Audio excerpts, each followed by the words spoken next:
내년 말 미국 대선에서 헬스케어 정책이 승패를 결정할 것이라는 이야기가 있습니다. 어떤 배경이 있고 또 그 대책 가운데 어떤 수혜주가 있을까요?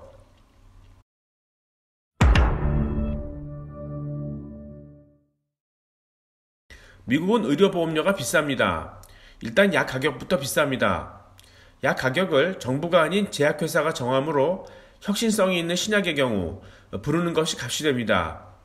즉, 제약사가 폭리를 취하는 것이고 이를 정부가 인정합니다. 왜냐하면 그런 대박이 혁신을 자극하는 동기부여가 되고 그 폭리 가운데 상당 부분이 R&D로 쓰여져 더 높은 기술에 도달할 수 있기 때문입니다. 반면 그 비싼 보험료와 약 가격을 지불할 능력이 안 되는 서민은 의료보험을 포기합니다. 결국 비싼 신약을 살 수 있는 부자들의 질병을 고치기 위해 돈 없는 서민들이 무방비로 내몰리는 나라가 미국이군요. 그런데 미국의 바이오 신기술은 세계인들의 질병 치료에도 사용되므로 개발 가치가 있다고 할 수 있습니다. 미국의 의료보험료를 올리는 또 다른 이유는 복잡한 유통구조입니다. 미국은 병원마다 다양한 약을 조달하는 도매상, 즉 GPO가 있고 보험사나 약국을 위해서 PBM이라는 유통상도 있습니다. 제약사가 취하는 폭리는 혁신을 위해 이해를 한다지만 복잡한 유통구조는 별다른 혜택을 주지 못합니다. 그냥 비효율인 셈이죠. 미국인들의 의료비 지출 증가율은 임금 상승률과 소비자 물가 상승률의 3배에 달합니다. 대책이 없습니다.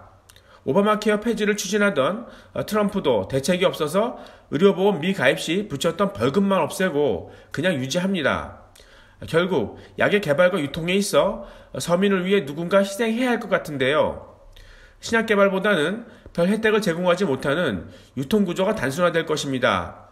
따라서 우리나라 바이오 산업에 악영향은 크지 않을 것으로 보입니다. 미국은 리만 사태 이후 4조 달러를 풀었지만 인플레를 만든 분야는 부동산, 의료비, 교육비입니다.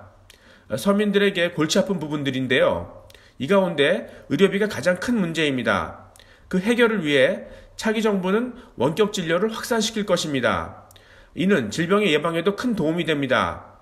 특히 미국은 원격 진료가 효과적입니다. 관련해서 우선 5G 인프라를 더 빨리 보급하겠죠.